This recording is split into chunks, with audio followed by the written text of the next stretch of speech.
Good morning, everyone watching live on BAM YouTube. Let me know in the comments where you are tuning in from. The Hot Sheet covers what you need to know about the real estate industry in a 24-hour time period. On today's Hot Sheet, I will discuss a shift in housing, how building is holding up a recession, the debt ceiling, and the rest of the week ahead. Today is Tuesday, May 2nd, 2023. I am Byron Lazine, and the Hot Sheet starts now.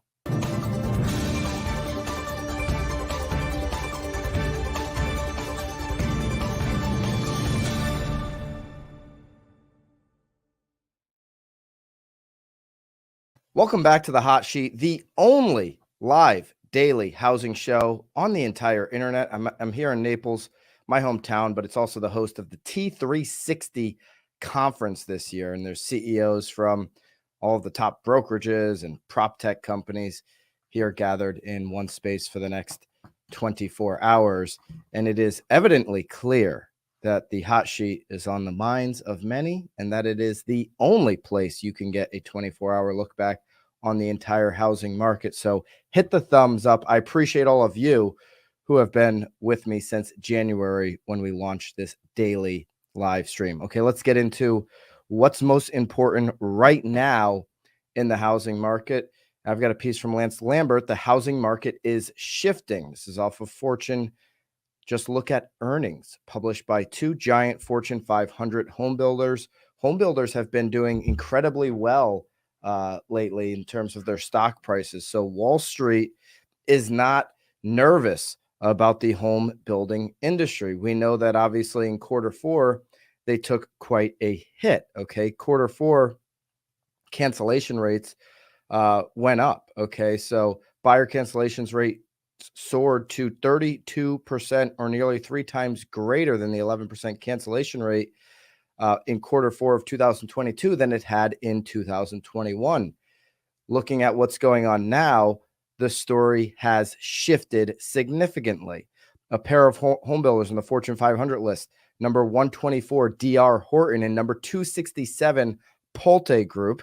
Let me know in the comments if you have experience with either of those two monster home builders. Just reported a big drop in cancellation rates.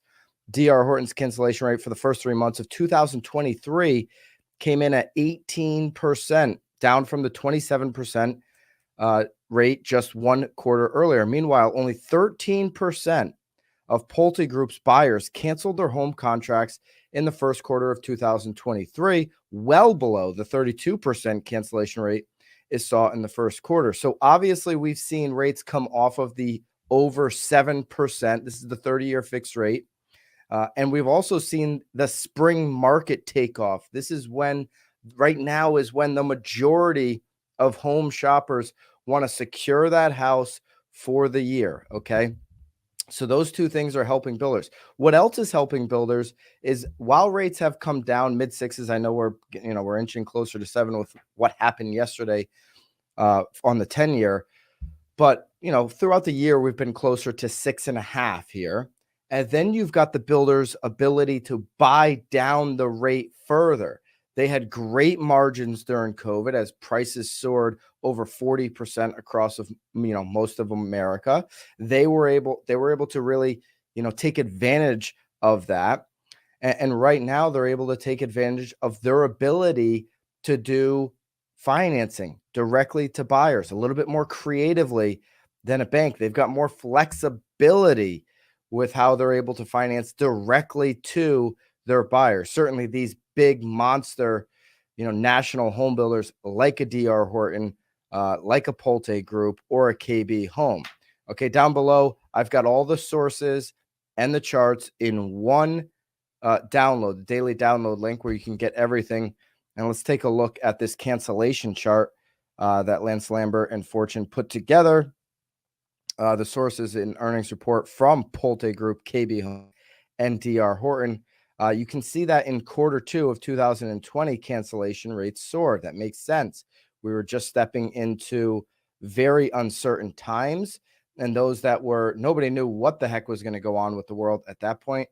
Those that were under contract, it made sense for them to cancel, see what's going to go on over the next few months, and then maybe get back in. And that's exactly what happened quarter three from 2020 all the way until interest rate hikes last year. you saw cancellation rates very low, reminiscent of Q1 2020. Even some quarters were even lower than that.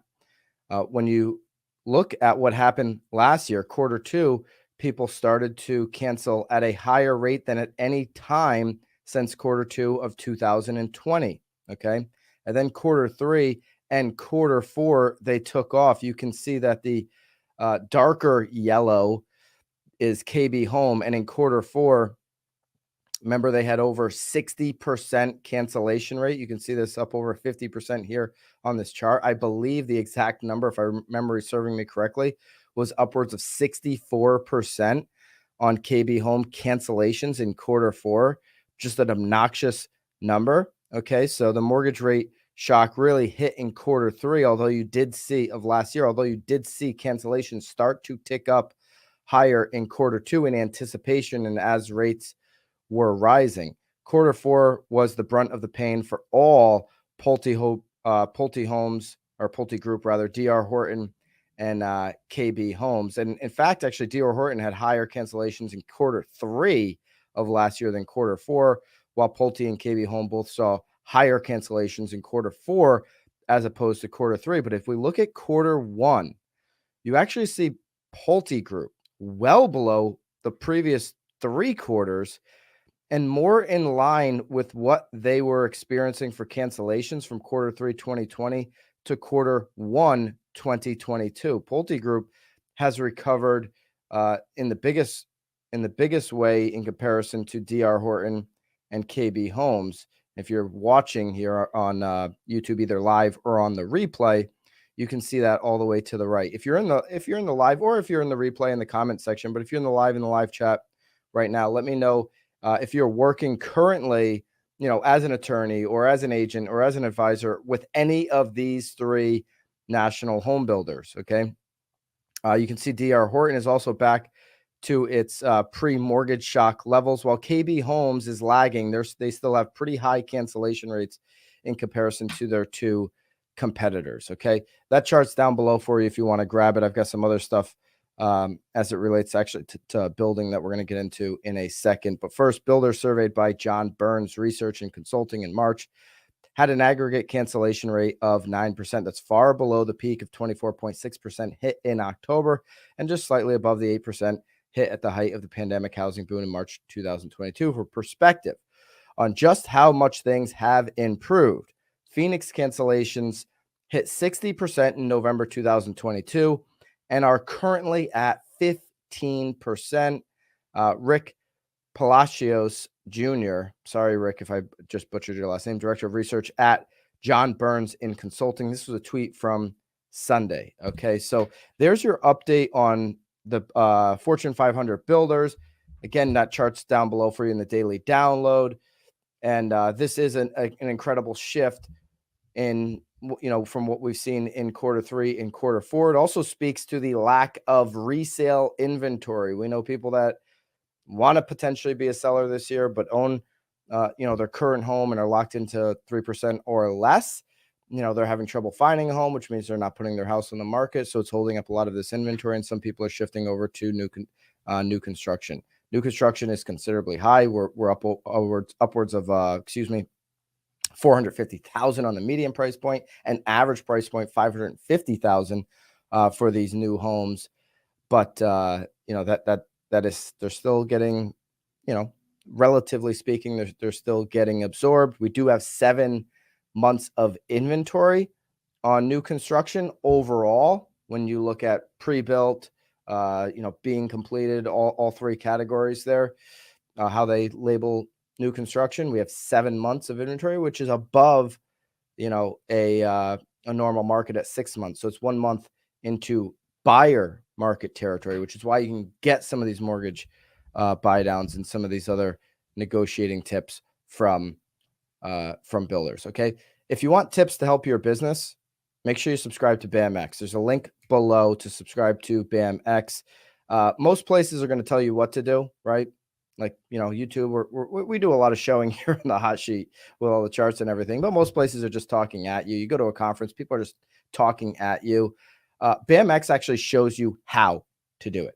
So jump into the link below. It's your real estate marketplace for business, marketing, and social media. You can become a BAMX member for basically what it costs you for a cup of coffee per month. It's the best deal in the industry, and absolutely nobody can compete. Our articles, our podcasts, our live streams like this all still remain 100% free because that's what we do here at BAM. We provide extreme value. We're not charging you $49 a month to read an article. That would be insane. And so if you want to support us, as opposed to legacy media companies ripping you off, go down to the link below and check out BAMX. This is the landing page. You simply hit that blue button to join today. Again, there's our most popular pricing. Billed annually is a cup of coffee, or you can just do it for the $15 a month. Completely ridiculous deal here in real estate. Okay. What's also maybe a little ridiculous of the Wall Street Journal to say is the building boom is prolonging market pain. Okay. Construction employment is higher than ever, undermining bets the Fed will soon pivot.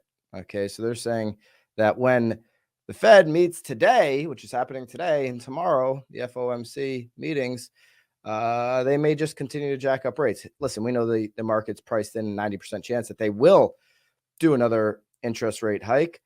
But I don't think it's bad that the construction business is booming. I mean, if you look around in the infrastructure of this country, America, I can't speak for Canada. I haven't been there in a long time, but if you're, hear from our great friend to the north, let me know about the infrastructure there.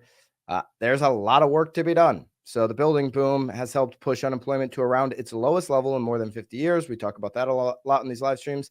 That is perplexing investors who want to see the Federal Reserve switch course on interest rates. Yes, we would all like to see the Federal Reserve switch course on interest rates. We have a very strong job market. We have other indicators that inflation is cooling, yet not at the rate that they want it to. But we still don't believe the Fed is going to switch course. Construction spending and unemployment have risen to new records this year, boosted by government outlays for infrastructure. I just mentioned that. Domestic manufacturing renaissance and a wave of apartment building that got off to a slow start during the pandemic when prices for building materials such as lumber were sky high. Well, the wave of apartment building, that's also incentivized by our government. And the minute they switch gears and start incentivizing builders and start really stimulating from the builders to make single family units that people can own, not rent, that's when I really believe housing has a chance at starting to shift towards affordability. Until that happens, we're going to be a long way from affordable housing or affordable construction. Remember, it's very restrictive for builders in most counties in America, basically every county in America, to be able to get a project up and off the ground. The hoops and the legal hoops and the expenses that they incur before they even put a shovel in the ground are sky high. Construction companies with jobs ranging from airport overhauls to, how many airports have you been in?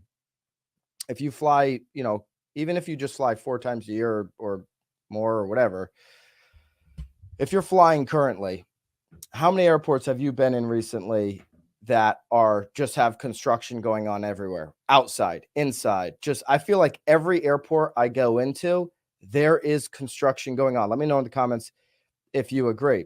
Bathroom renovations. They have enough work booked to maintain payrolls for years in some cases. Even home builders who slowed down last year when rates, we just covered this, rates began to rise, are ramping up into the spring. Obviously, their cancellations are down, and so that demand is there. Let's just take a look at these Wall Street Journal charts, which will be down below for you, on the level of spending in U.S. construction industry, U.S. construction spending. Okay, that top line is $2 trillion. Non-residential is almost nearing $2 trillion. That is the highest level. We're going back to 2004 on this chart. It's higher than that building boom that happened in the run-up from 04 to 06. This is non-residential, okay, the darker orange. Residential now is up to almost $1 trillion. That's higher than the previous boom. Again, this is a Wall Street Journal chart, but the source is U.S. Census Bureau via St. Louis Fed, which has got all those great charts. This is a seasonally adjusted annual rate. Okay. Home renovation and repair spending, 4-quarter moving total. We are at the highest we've ever seen right now on home renovation and repair spending. If you're an agent, we've talked about this on at Knowledge Brokers Podcast, separate channel here on YouTube. Go ahead and check that out with myself, Lisa Chinati, and Tom Toole. We've talked about, hey, you know what else is going to hold up inventory? That people are just going to decide to put the addition on the house, to do the renovations on their house and stay there because they got a 3%, a 2.75% interest rate. And you're already seeing this. Home renovation and repair spending is soaring. The 4-quarter moving total is above anything we've ever seen. It's almost at a half a trillion. We're at almost $500 billion, certainly north of the 450 billion. It just continues to go up. U.S. construction employment. Okay. And now you look at this chart, and obviously during 2010, 12, this lack of employment, this lack of people building, because when everything crashed, people just stopped building. Builders stopped altogether. So this dip here is why we got into such inventory trouble in the first place. Builders just, they took a huge pause and stopped. But since that recovery, you've seen employment in, outside of the couple of months in COVID here. I see, obviously the spike down there, continue to go up. U.S. construction employment is up near 8 million people. 8 million workers. If you ask somebody who owns a construction or anything in the trades supporting construction, whether it's renovation or new construction, or rehabilitation or any infrastructure work. If you ask anybody who owns one of these companies, what's your biggest struggle right now? It's finding good people to work for them. So this number right here, upwards of 8 million people, U.S. construction employment, I think could legitimately be 10 million, 12 million people, maybe 15 million people, honestly, if they could find the workforce to hire. A lot of these companies are not hiring and they're slowing their projects down because they don't have the workforce. They don't have the qualified worker to go and hire. They would hire that worker, that construction employee, if they were there readily available. They're not. This country continues to push kids into degrees in our universities across this country for positions that are going to be outdated by the time they graduate.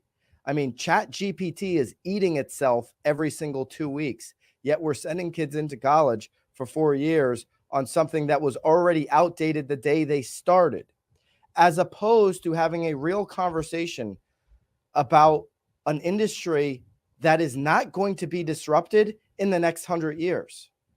That's right.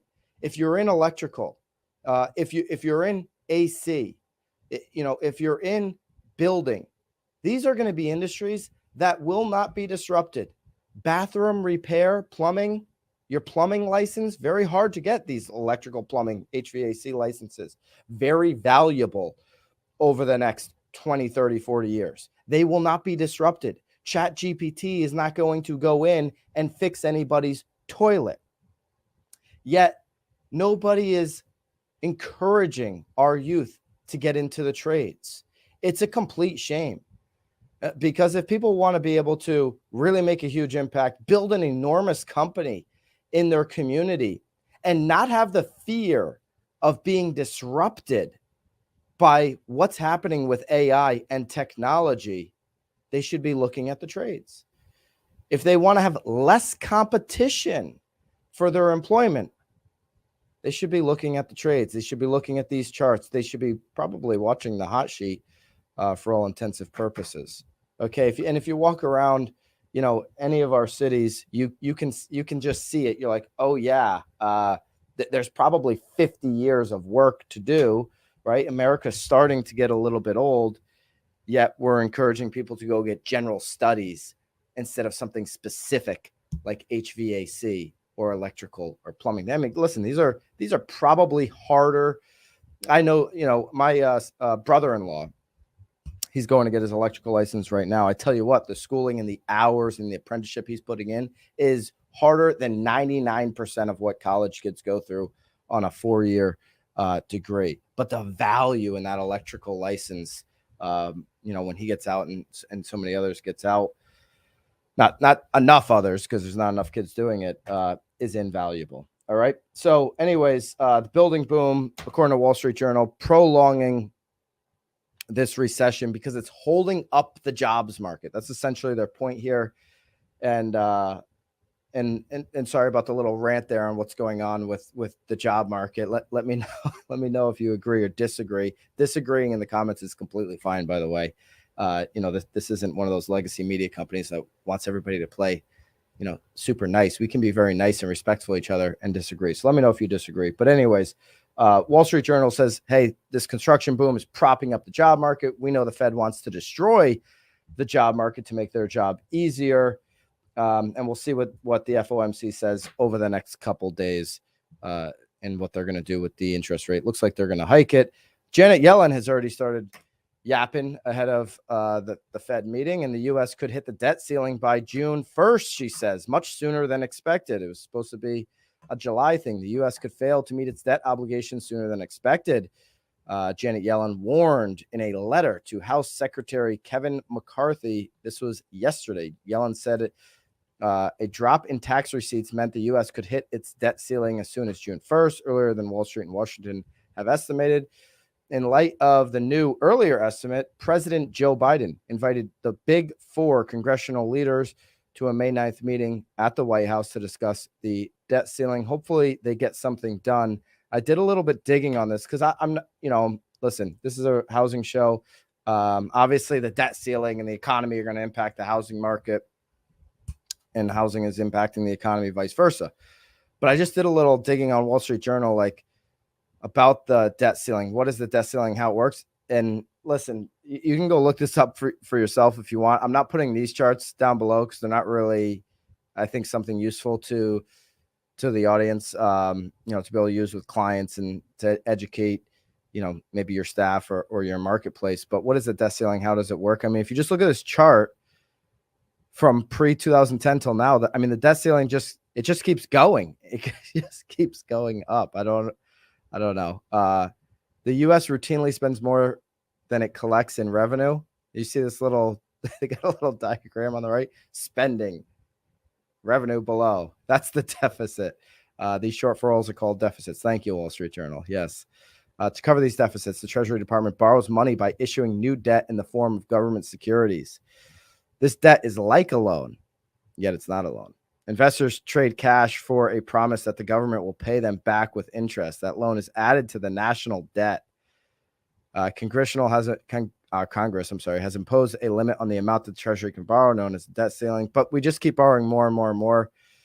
And I don't know. It was a little just interesting to see how we can just keep raising the debt ceiling. Obviously, the average American can't do that in their own personal finances. It's interesting.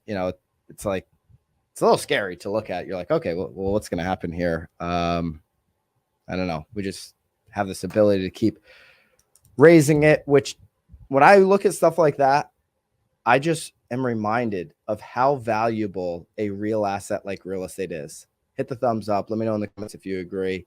But as they keep printing money, the paper, the dollar is going to continue to be devalued, and my asset is going to continue to go up. My real property that I can use and have as a real forest savings account is going to continue to accelerate. You can look at our friends in the North in Canada to see as the dollar gets devalued, what has happened to the real estate prices there. Okay, this week ahead, just a little brush up on what's going on. Yesterday's biggest news was that we had a second week in national inventory increase for active inventories. We also had a new listing in increase as well. You got yesterday's hot sheet. So that's the biggest news so far of the week. Today and tomorrow, the FOMC is going to meet.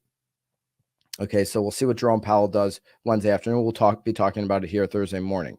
Later today, CoreLogic comes out with their housing price index. We'll cover that as early as tomorrow. Thursday, we have a jobless claims. Okay, we should be able to cover that, I believe, Thursday morning. That should be out at 8:30. We also have mortgage applications this week. So huge week, huge month of May happening. Make sure that you are subscribed to the channel so that you do not miss any of it. Yesterday, we had a big bump in the 10-year, which resulted in a big bump in the 30-year. We'll see what happens today, but we started the week here at 6.73 on the 30-year. Hopefully, we can get a drop in the 10-year. That remains to be seen. We have seen these rises in the 10-year recently as the FOMC meeting is happening. And then when Jerome Powell starts talking, you've seen it actually drop. And you see a 30-year drop for a week or two after the meeting before you ultimately see it kind of go back up to where it was. Right now, we're back to 6.73, according to Mortgage News Daily on the 30-year fix. You may or may not be able to, offer clients a lower rate in your market. Everybody's a little bit different, obviously. And if you want to be different and separate yourself from the majority of agents, make sure you hit that BAMX link below and subscribe to that. Also, we've got the Real Word channel, the Real Word podcast later today. That'll be premiering at 2 p.m. here on this channel. So make sure you're subscribed to this. And until tomorrow, toodaloo.